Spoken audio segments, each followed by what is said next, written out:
Hello, and welcome back to the English... That's not it, is it? Welcome back to the Clark and Miller English podcast. And if this is your first time listening, then just welcome. No backs here, not for you. Next time. So, today we've got what I like to call a hot take. It's not my term. Other people use it, including my favourite podcaster. He's very fond of that. But a hot take. So this is basically an interesting sort of creative idea about language, in this case, and about tenses, and about verbs, and about time, and about lack of time. All of this and more in the coming minutes. But before we get started, I just want to read an email I got from Chris. Judging by his email address, I'm going to guess that he's from Hungary or Poland. I'm very sorry, Chris, if it's neither. My apologies. So I'm just going to read the email because it was very nice, and it was all about podcast episode 20, which was What Should I Read in English? A few episodes back. And this is what Chris wrote. He wrote, "Hi, Gabriel." Yeah, good start. I thought so too. "Hi, Gabriel. My name is Chris, and I discovered your website and podcast 2 weeks ago. I was looking for interesting sources to improve my English skills. Your website and your drawings especially are really helpful." Thanks, Chris. "I listened to the episode 20, What Should I Read in English, where you asked for the emails about books that help in learning. I want to share with you one of them. It is classic The Adventures of Tom Sawyer." Yeah, good book, Chris. I really like that book. Oh no, I haven't read it, have I? I've just seen the film. Oh dear, shameful. If the book's as good as the film, which I'm sure it is, even better, then yes, good choice. Chris continues, "Why did I choose this one? That is a funny story. My son is 11 and goes to school. This Mark Twain story is my son's set book in school. We were reading it at the same time, but he did it in his mother tongue and I in English. It was funny to read the same stories, but with little differences because of the translation. Thank you for your awesome podcast and this task, which reminds me of a funny time with my son, Chris." I like that a lot. It's really interesting. I wanted to read that because now I'm really curious what the differences are and how the translation can change it, and how a language, and which language you're using, can actually possibly change facts and events in the story. This is related to today's podcast too. We see the same thing going on, and the way we use different tenses can change the reality, or not, as we will see. So yeah, Chris, thanks very much for sending that email. I did reply to you asking you about the differences in the translation. So if I hear back, I might even share them in the next podcast episode, because it's kind of cool and interesting. Thanks a lot, Chris. Anyway, in the meantime, on with the podcast. I will keep you waiting no more. Today, we're going to talk about different ways of looking at English verbs and times. And we're going to talk about Charlie and the Chocolate Factory, of course. What else were we going to talk about? Really? Okay, cool. Enjoy it. Right. Well, first of all, I want to share something not that special, but share something with you. You may have noticed that I sound a little different today, and that's because I've put loads of blankets on some step ladders and ironing boards and clothes horses, and I've sort of surrounded myself with these blankets. It's kind of nice. It feels like I'm in some sort of, like, you know, when you're a kid and you make a sort of little camp or a little like secret den out of like blankets and cushions and stuff. So yeah, that's I just wanted you to have a nice image of where I am and where I'm sitting and my situation. The reason I've done this isn't because I want to go back to being a kid, or I haven't lost my mind or anything. At least I don't think so. What I've done here is put all these blankets up around me because I think it's going to help with the sound quality. Sometimes there's a bit of a sort of echo, a sort of harsh echo as my voice bounces off the concrete. I think it's concrete walls in my house. So with these blankets around, hopefully we'll get a nice, softer, more intimate sound quality. So I hope it works out. If it sounds awful, do write in and tell me that it's a bad idea. But I think this is a good idea. But anyway, on with the recording. So the podcast. So from this little recording cave today, I want to talk a little bit about one of my favourite topics, and not a very fashionable topic at the moment, grammar. I do like talking about grammar, and I think the good thing about grammar, there are lots and lots of different ways of looking at grammar. And I want to explore one of those ways today. I guess essentially there are sort of traditional ways of looking at grammar and less traditional ways of looking at grammar. In linguistics, there are sort of three phases of grammar, ways of looking at grammar. You have traditional grammar, that's my phone, traditional grammar, formal grammar, and functional grammar. And as time has gone on with language, we've been looking more and more at grammar from a functional point of view. So we're not looking at, the tenses anymore. So a lot of people, we'll come back to that. We'll come back to that in a minute, because still to this day, despite the fact that we've changed our perspective on grammar, 100 years ago, we started changing our perspective on grammar. Still to this day, a lot of people, a lot of schools, a lot of students, a lot of teachers, look at teaching English and learning English from this very traditional point of view. This idea that grammar is kind of just a system and we just have to learn it. And then when we learn it, we speak the language. And I know lots of people are saying the same thing as I'm saying now. And it's very important, I think. And that's why a lot of people are saying it, because grammar is more than just a mathematical, scientific thing. Approaching language in a mathematical, scientific way doesn't really work. It doesn't really help. It'll help you pass tests that are designed by other people who look at language in a mathematical and scientific way. And that's it. That's really it. It has its uses. Don't get me wrong. I'm not rejecting it. But there's so much more to language. I think when I think of this approach, this way of looking at language in such a mathematical and scientific way, I think about Facebook memes. I don't know about you. I'm a member of a lot of learning English Facebook groups and teaching English Facebook groups too. And so many of them have these sorts of tiny mini quizzes. Yesterday I am taking the dog for a walk, for example. And you have to choose the correct answer. The thing is about this example, they're all possible. So that's not a very useful activity. Another one I see a lot of is change the sentence to the passive. I'm drinking a cup of water. Now, if you really think about this, I'm drinking a cup of water, change it to the passive, a cup of water is being drunk by me. Technically, this is true, but who in the world, in the history of the world, has ever said a sentence like, a cup of water is being drunk by me? These memes, these little quizzes, as funny as they are, don't really help us learn English, because they encourage us to think about English in ways that people who speak English don't think about it. So I wanted to use those examples as a kind of illustration of what I mean when I say this traditional scientific mathematical approach.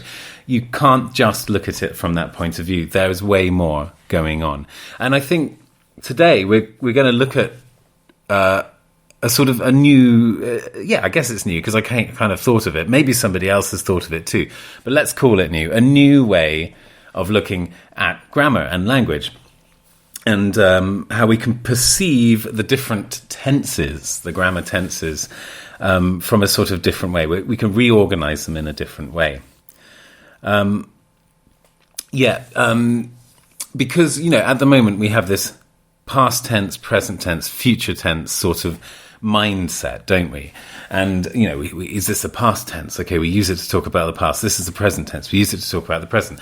This is a future tense, which doesn't exist, by the way. We use it to talk about the future. Well, that's actually not really true at all. The tenses are not the root of meaning in terms of when things are.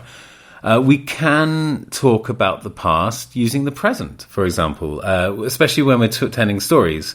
For example, last week was crazy. I'll tell you what happened. We're sitting around the campfire, and all of a sudden, Barry's mattress explodes while he's sitting on it. This is just a story, but we like to tell the stories in the present. We can also talk about the present using the past, with things like, what was your name again? Or, I wish I had more time. And we always talk about the future using present tenses. This is something I'm going to talk about a little later in this episode. I love talking about the future, or I love talking about the future. The future is such a fascinating concept in English, and the way we talk about the future reveals a lot about how we're feeling. Again, this is going to come up. I'm going to talk about that in more detail later. Yes, so tenses do not create meaning in the sense of time. They don't necessarily create time meaning, although they can. But they do something else as well, something very useful. They give you a perspective of where you're at. They show what you're thinking and how you're thinking and what your attitude is towards something. So tenses alone don't necessarily create meaning in terms of time. Context is where that meaning comes. We understand that my story about Barry and his mattress exploding at the campfire did in fact take place in the past because I established that this happened last week. The context does it. What was your name again? A social context, being there with a pen and paper, asking someone clearly that showing that you're asking somebody that you want them to tell you your name. That context creates the meaning that you're not talking about the past. So, yeah, tenses are useful, and of course we do use them to identify the past and the present and the future sometimes. It's true, but they do more. They provide different ways of looking at things, and sometimes they provide different ways of looking at the same thing. Again, we're going to look at some examples later. Yes, and they help us be really clear about time if we need it too. They serve many purposes. Classic past tense, present tense, future tense distinctions are not always useful. Again, they can be. I'm not rejecting them. In fact, I've got a blog post on the Clark and Miller blog covering tenses from this point of view, and it was quite successful. People liked it because it is useful to think about tenses in past and present and future.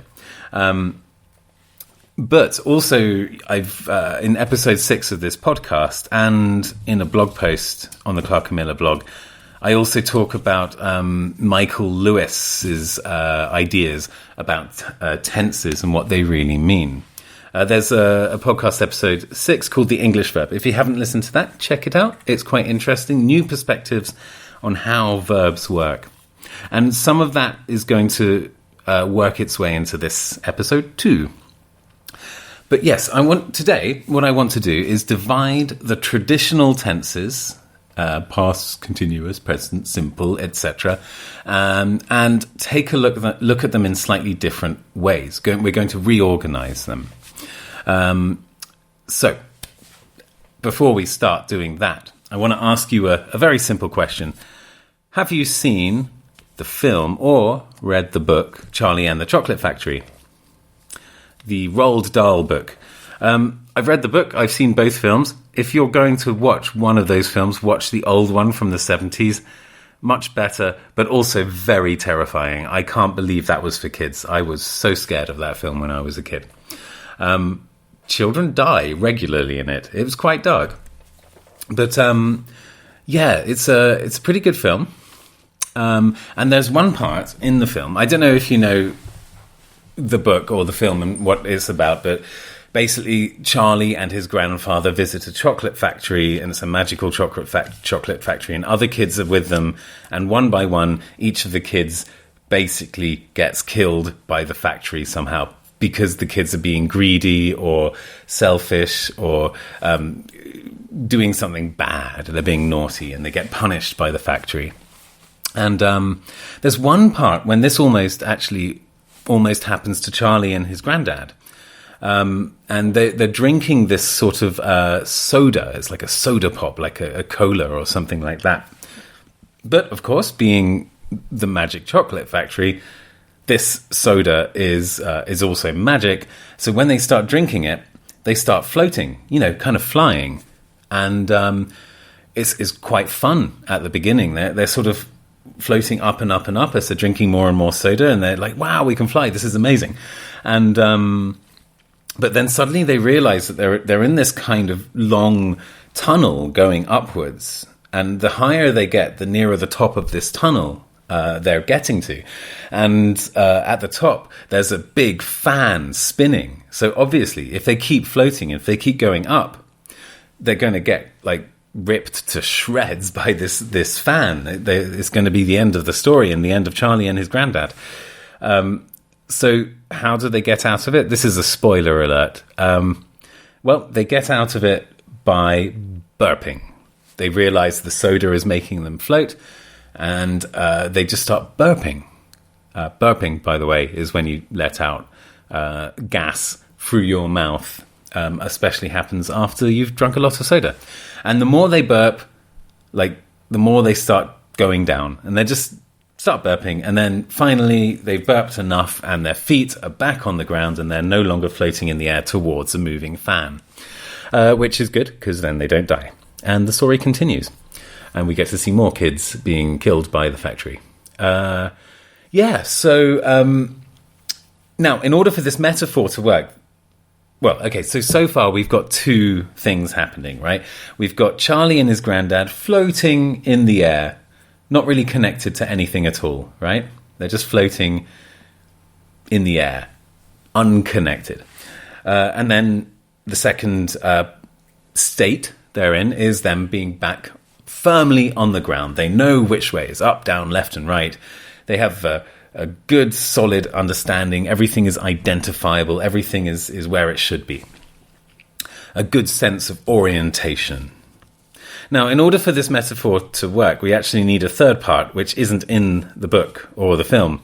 And that's for Charlie and his grandpa to have learned a lesson and changed something about themselves, some sort of character change. And perhaps there's a little bit of that, but not really. They're just a bit like, oh yeah, we shouldn't have done that, huh? Maybe we shouldn't have drunk that soda. The guy said don't drink the soda and we drank the soda. Never mind. Okay, we won't do that again. A little lesson learned, but nothing big. But anyway, let's imagine the third state is a sort of learning about themselves. Self-reflection, something like that. So we've got these three categories. Let's recap them again. Floating meaninglessly in the air. Second, feet on the ground. Solid, you know where you are after the burping. And finally, looking inwards and sort of reflecting on your own feelings and your own thoughts. Now, we're going to divide, in case you hadn't guessed, we're going to divide the English tenses, traditional tenses, past, future, present, modal verbs. We're going to divide these into these three states. So let's start with the first one. Remember, the first one is floating around, not connected to anything, quite meaninglessly floating around. So this is when you are, from a grammatical point of view, outside time. This is a timeless thing. You are not connected to anything in the past, present, or future. It's just it's just a verb. It's just something happening, but there's no time frame. It's outside time. And this is what Michael Lewis calls the base form of the verb. I guess the best way of describing this is calling it the present simple. But it's not just the present simple where we see the base form of the verb. So what I mean by base form of the verb is sometimes called the infinitive or the bare infinitive. And it's just the verb without anything attached to it. So do, make, sing, broadcast, procrastinate. Not doing, making, singing, broadcasting or procrastinating, or did, made, sang, broadcast or procrastinated. It's just the pure form of the verb. And we usually see this in the present simple tense. I wouldn't say usually. I'd say we often see it. Maybe not even 50% of the time we use it. But we do often see it in this present simple tense. And the present simple, like I like cats. I like cats. This present simple tense, this is a really misleading name. Really misleading, the present simple, because there's not really anything presenty about this at all. It's about no time or all time. It's outside time in the way that Charlie and Grandpa are just floating away from the ground, away from the ground, away from stability, outside time, just no measurable relationship to anything. It's just there. Wood floats on water. I like cats. This is not a present thing at all. This is either happening all the time or regularly, but it's not specifically present at all. But we do use it a lot, and it's very useful. So, a classic example from textbooks and school and stuff is when you say, I go to work at 7:00 in the morning. Boring example, but it's familiar, right? And this is something that happens regularly and all the time.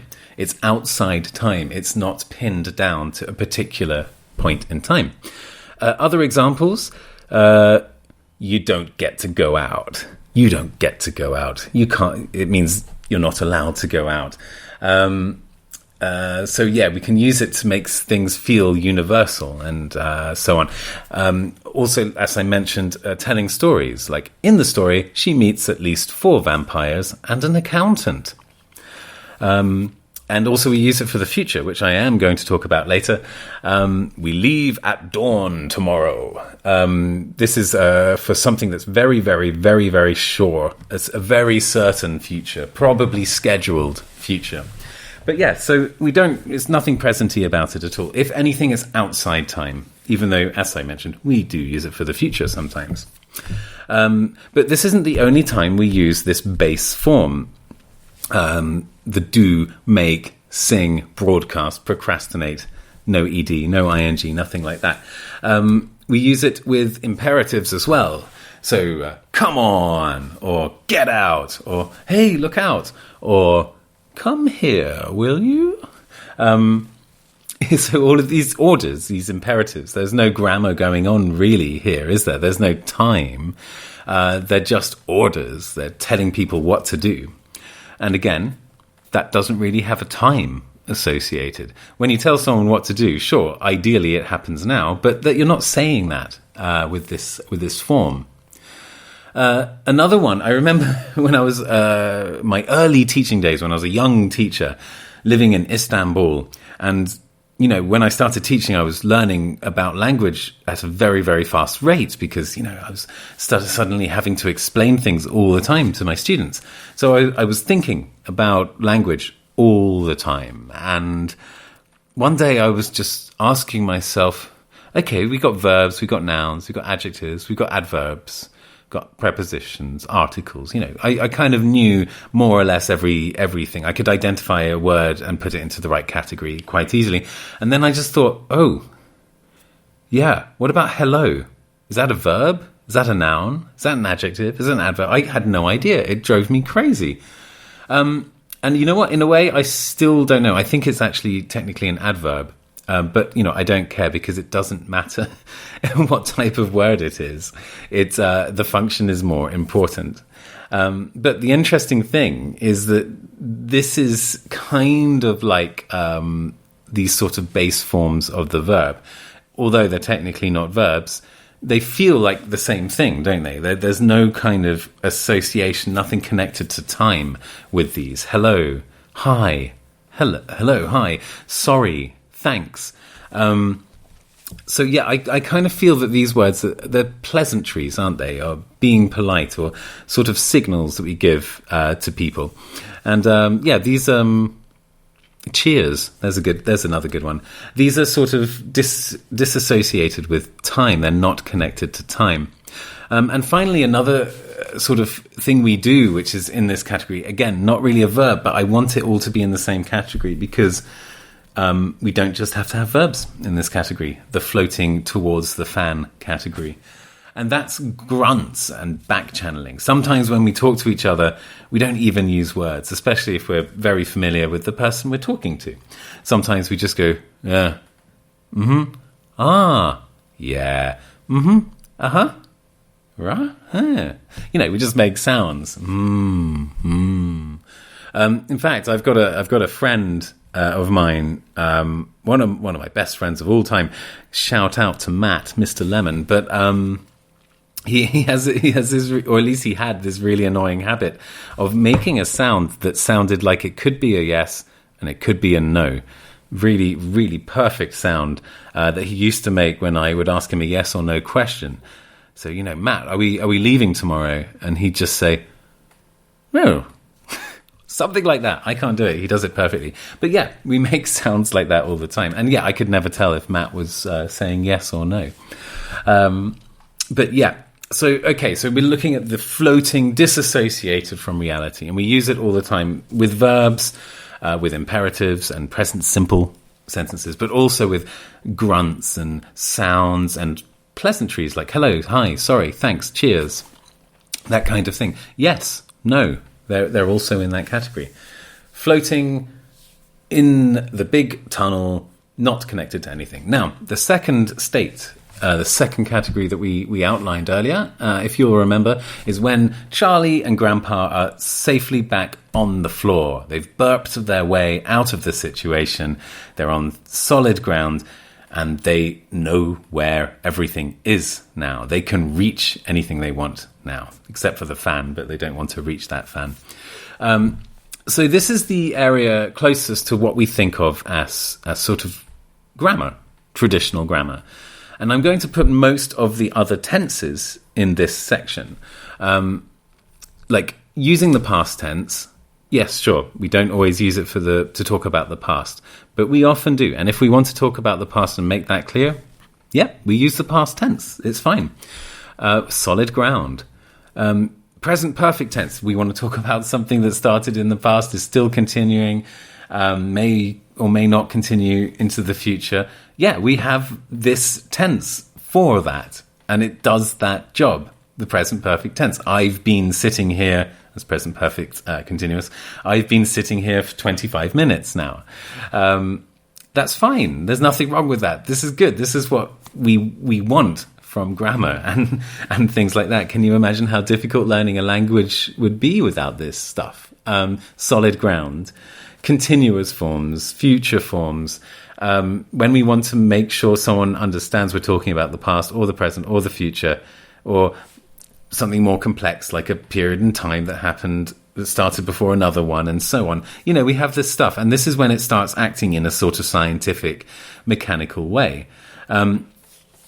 It's fair to say that most of the time we use these tenses to do that, to indicate time. So in this world of pinned down, clear, identifiable, carved out grammar, there is actually only two tenses, you'll be very pleased to hear, and that's the past and the present, but not the present simple, which, as I mentioned before, is a wildly misleading name. It should be the no time or something like that. The no time tense. Yeah, let's call it that now. Okay, yeah, from now on, let's just call it the no time. I like that. So anyway, yeah, when we're looking at tenses that really mark time clearly, really we just have the past and the present. We can have the present continuous, the present perfect continuous, past simple, past perfect continuous, and future forms, which are all actually using the present. So there's no real future tense. So we got the past and the present, which are the tenses, and then we have like continuouses and perfects, like kind of subtly altering them, and those are actually called aspects, not tenses, if you're interested in that kind of thing. But it's not important. We don't have to know these words. All we need to know is that there is a past and there is a present, and those are the only things we use to mark time grammatically. All these grammary tenses, they're firmly on the ground, like Charlie and Grandpa after burping a lot. And one of their main functions is what traditional grammar tells us. It tells us about when something happens, usually. Not all the time, as we saw in previous examples, and we will see again in a few examples later. But they don't always just tell you about time. And also, interestingly, this one's quite cool. Changing tense doesn't always change the meaning. Like we saw earlier, you can tell a story in the past simple, the present continuous. They're all possible, but the story will always have happened in the past. Or maybe if it's made up story, it never happened at all. It's in the no time. Telling stories, when we choose a tense to tell a story, it kind of it doesn't change the meaning, but it changes how the story feels and how we feel about the story. When we use the present, it feels more immediate. When we use the past, it feels more distant. But it's still the same series of events. Also, present perfect and present perfect continuous are quite an interesting combination of tenses. Let's say, I don't know, what's happening this week? Nothing's happening to me this week. My life is very boring. Let's pretend something amazing is happening to me this week. What's happening to me? I'm building a time machine. No, I'm building a pair of time machine trousers. Yeah, that's it. I'm making some time machine trousers, the trousers that you put on and you can just fiddle with the belt. I guess it'll be in the belt, and you can go back to 1955, like Marty McFly did in Back to the Future. So I'm building these time travel trousers. Now, at the moment, I'm using this tense, I'm building, right? I'm making, a present continuous. So when I'm saying that, I have this perception of my experience that I'm in the middle of something. And this is basically expressing that I feel like there's still work to be done. There's still more to come. I'm in the middle of doing something. I'm in the middle of this long action. But I could also just simply say, I've been building these time travel trousers. Now, this is the same situation. No facts have changed. None of reality has changed. I didn't have to change my grammar because of changes in the real world. What I've done is just created a different perception of the real world. So when I use the present continuous, I'm building these time travel trousers, I'm saying I'm in the middle of this action. If I say I've been building these time travel trousers, I'm reflecting, I'm looking back on it. I'm not expressing this feeling of being in the middle of everything. I'm expressing this feeling of looking back and going, I've done a lot of work. Or maybe, I've been so busy recently with these time travel trousers, I haven't been able to meet up with anybody and have fun and socialize. Or maybe I'm thinking, this has been taking such a long time. If you look at like grammar and tenses from a traditional point of view, it seems that you have to choose the right tense for the right reality. But that's not true. You choose the right tense for how you feel and how you want to express something. Another example of this is present perfect and present perfect continuous. So I did a blog post article on this a while ago, and I was imagining an action from 2 points of view. Imagine your action is a forest, a forest, a group of trees, right? And you perceive the action as being completely finished. You want to look at the action as a complete whole. So you can say something like, I've created some time travel trousers. If you say, I've created some time travel trousers, you have this sort of complete feeling about it. And in my metaphor in the blog post, it's you're in a helicopter looking down at the forest, and you can see the whole forest, where it begins, where it ends. If you say, I've been creating these time travel trousers, again, you're kind of in the middle of it. It's closer to that present continuous feeling. You're in the forest, and you're looking back at where you've come, but you are still in the forest. You don't really have an idea of the shape of the forest or when it's going to end. Okay, so these are all quite sort of elaborate examples, but this is where language can be very revealing. It can show how people are feeling, and that's so cool, isn't it? That we can really understand how people are thinking and what people want to say to you by the way they describe a fact and the way and which tense they choose. Let's look at a few more examples. One of my favorite things to talk about to people who aren't really into language is the future. I mentioned this to Larry Weinstein, who I interviewed a few episodes back. But yeah, I like talking about this one. It's about the future. So there is no future tense in English. We don't have, we have ed or some irregular forms to form the past, but we don't really have a future tense. So how do we express the future? Well, most people think of will when they think of what the future is, and yeah, but that's probably not really the most common way of talking about the future at all. I have a lot of hot takes on will as well. I argue that will is more like a present word. It's like I have the will to do something. It's like I want. It's about something potential. But yeah, the more real we want to make something in the future, the more real we want our future to be, the closer and closer to the present we get. So going to is a classic future. And, if you say I'm going to meet Drago next week for a drink, that's going to meet, that's future. It's a present tense, isn't it? Going to meet means kind of, you could translate it as on the way to meeting him in terms of time. If I want to make that a little more certain, if I want to express the fact that these plans are very, very solid and very real and less likely to change, I can say I'm meeting Drago next week. Again, we get even closer to the present. The more real and more unchangeable the future, we want the future to be. And finally, we can go out of time for this and we say, I meet Drago next week. And as we talked about earlier, that is just using the present simple, the no time tense, to express something that is definitely going to happen. It's probably even scheduled. So again, all of these are the same actions. Me and Drago sitting somewhere and hanging out and talking about music. Probably, I talk about music a lot with him.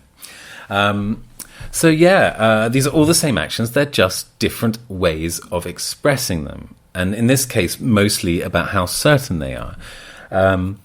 But yeah, in all these examples, we can change the perspective of something that's real based on by using the tense and by selecting a tense. We don't change the reality. We're not changing the tense because reality is changing. We're just changing our perception. Okay, so that's it. That's Charlie and Grandad, on the ground in a very certain territory. And it's such certain territory that you can really manipulate it. And I think this is really important for students and teachers to know that, we don't just have this functional system. We also have this sort of social side of it. We can manipulate it to our own desires.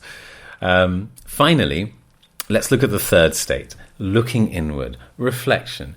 Now, I say looking inward and reflection. It's more about kind of putting a personal angle on everything. And this is when modal verbs come in.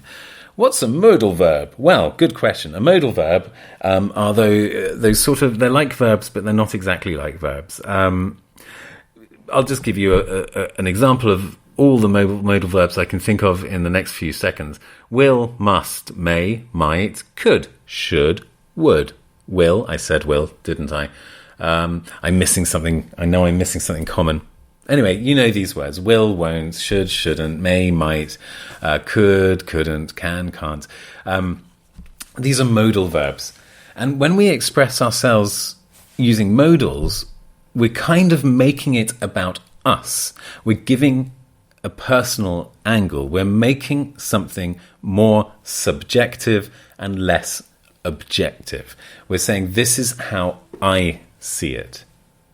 Not necessarily the reality. This is just, we're putting a me filter over over whatever it is we're talking about. Let's compare some sentences to really understand what on earth I'm going on about here, what on earth I'm talking about here. Okay, so let's look at the sentences. You're not allowed to do that. No modal. You're not allowed to do that. And you can't do that. So these could basically be describing the same situation. So let's look at an example. Smoking on the bus. Not unless you live in the 1970s, where basically everyone smoked everywhere and it was almost obligatory to smoke all the time, wherever you were. So thankfully, we live in a much cleaner, healthier and less smelly times. You're not allowed to smoke on the bus. You can't smoke on the bus. They both talk about the same situation, but the deal is different a little bit. You're not allowed to. This is more objective. This is just you're describing the state of things. This is the rules. You know, that's what you're not saying anything personal. But if you say you can't smoke on the bus, it's like this could be interpreted as, you know, I think it's not okay. And even if you're talking about something that's an external rule, by using the modal, you are producing a sort of hint of like, I see it like this. Because, you know, technically you can smoke on the bus. So when you're saying you can't do it, you can't smoke on the bus, there's a sort of personal angle. Let's look at another example. You have to leave and you must leave. And you should leave. But have to and must, these are really like interesting differences. You have to leave. This is like an external rule. Again, like you're not allowed to smoke. You have to leave. This is the authorities have decided and you have no choice. You must leave. Completely different. I think it's a good idea that you leave. You must leave. It's a personal persuasion. You're persuading somebody personally. So like I said, when we're expressing ourselves in modals, we're making it more about us. It gives us a personal angle. So when Charlie and Grandpa are floating in the air, we got the no time, and that's not associated with time. When they're back on the ground, we have clear, fact-driven orientation of reality with tenses, and we can manipulate them and use them. But we can also we can give little hints of our personal ideas. Another example, I was able to get out versus I could get out. Again, they're both describing the same situation, but I could makes it feel more personal, makes it feel like this is my own angle on something.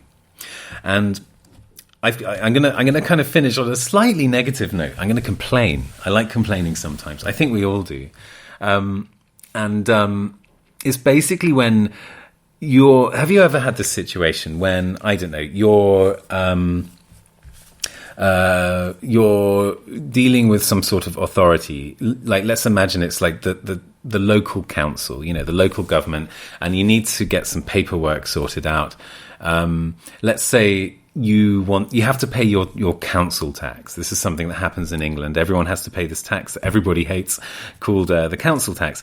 And you go to the office and you're late to pay the council tax, and you go to the office and you say, okay, what's happening now? You need to know what your position is. Will I get fined? Will I get charged extra if I pay the council tax next week, which is going to be 3 weeks late, or will it be okay? And so you ask this question. You go to the person who's working at the town council and you say, okay, I can't pay my council tax this week. I can pay it next week. It's already late. Will I be fined? You just want a simple answer. There are rules and you want to know what the rules are. And sometimes they might say something, well, you should pay it as soon as possible. Okay. Now, this is really interesting, right? Because in this situation, they're not really giving you your answer. They're telling them what they think the right thing to do is by using the word should. It's a modal. You should pay it as soon as possible. Even if they say you must pay it as soon as possible, they're still not answering the question clearly. You have to pay it as soon as possible. That might make more sense. So this is when I can be a bit difficult with these people and tell them that according to basic linguistic theory, the use of the word should is introducing their own personal ideas into something that shouldn't be there, because I'm using should too, because this is a technical issue. This is something I just need to know a technical answer to. So you might want to try that, because I think this might have happened. This happens to people a lot, that they're trying to get an answer from some sort of authority, and the person chips in with their own personal idea and their own personal opinion about the situation, when you don't need that. You just need to know what the rules are. So, why not try that? Why not say, aha, you used a modal there, and a modal, that's actually there for personal use, not for technical and official use like this. I don't know. Maybe I'm just being too negative here, but it is quite fun. What's the point in being a linguist if you can't say things like that, right? Okay, so there we have it. That's the three states. We got Charlie and Grandad floating in the air, disconnected. So we got sentences like, come on, get out, or in the story, she meets at least 4 vampires, or please, or thank you, things disconnected, the no time. We've also got Charlie and Grandad firmly on the ground, and we can use the different tenses really to indicate times, but also to indicate how we feel about things, what our perception of these things are. And finally, if we want to say, this is just me, this is just coming from my point of view, this is not necessarily reflecting reality, we can use modals like can and should and must. And yeah, that's it. The 3 states, Charlie and the Chocolate Factory. English verbs through Charlie and the Chocolate Factory. That was fun. I really enjoyed that. And I hope that was some food for thought. I know this is quite unconventional. This is what some people call a hot take.